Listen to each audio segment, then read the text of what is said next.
প্রতিদিন ইফতারিতে একই ধরনের খাবার ভালো লাগে না খেতে। একেক দিন একেক আইটেম করার চেষ্টা করি আমি। তো আসসালামু আলাইকুম, রমাদান মোবারক। কী অবস্থা সবার? সবাই কেমন আছেন? ফারিয়াজ ব্লগে সবাইকে স্বাগতম।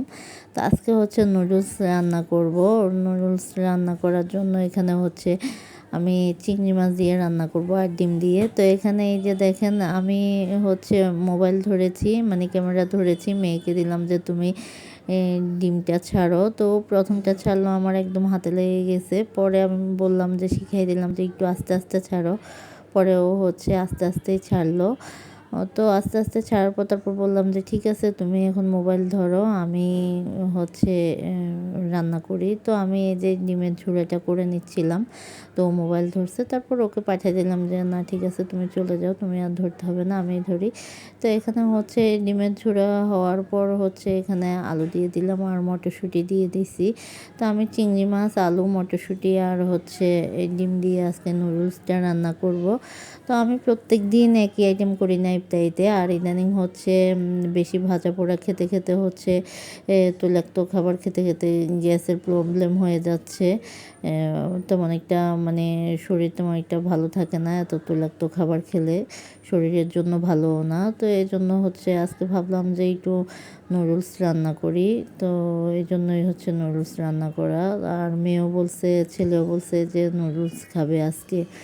তো এই জন্য নুডলস রান্না করতে চলে আসলাম। তো এখানে হচ্ছে একটু সয়া সস দিয়ে দিলাম, তারপর হচ্ছে একটু টমেটো সসটাও হচ্ছে দিয়ে দিছি। দিয়ে যে সবগুলো হচ্ছে ভালো করে মিশিয়ে নিচ্ছিলাম।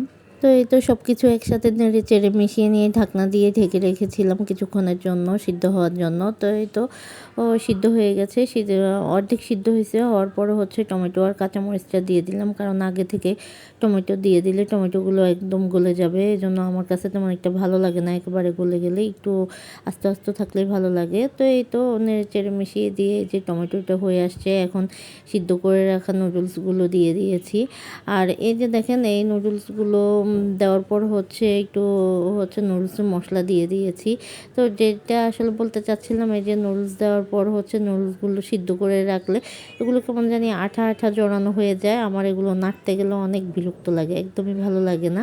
তেল দিয়ে সিদ্ধ করি, তারপরেও হচ্ছে এভাবে আঠা আঠা লেগে থাকে। তো এগুলো নাড়তে গেলে মানে আমার খুবই খারাপ লাগে, বিরক্ত লাগে আর কি। তারপরেও কী করব, এই যে মিশিয়ে নিচ্ছিলাম। তো এই তো একটু একটু করে হচ্ছে এই যে মিশিয়ে নেওয়া হয়ে গেছে সব কিছুর সাথে। কিছুক্ষণ হচ্ছে ভাজা ভাজা করে নিচ্ছিলাম। ভাজা ভাজা করে নিলে হচ্ছে ভালো লাগে নুডলসটা খেতে। তো এই তো আমার নুডলস রান্নাটা হয়ে গেছে। এখন হচ্ছে চুলার আগুনটা অফ করে রেখে দেব।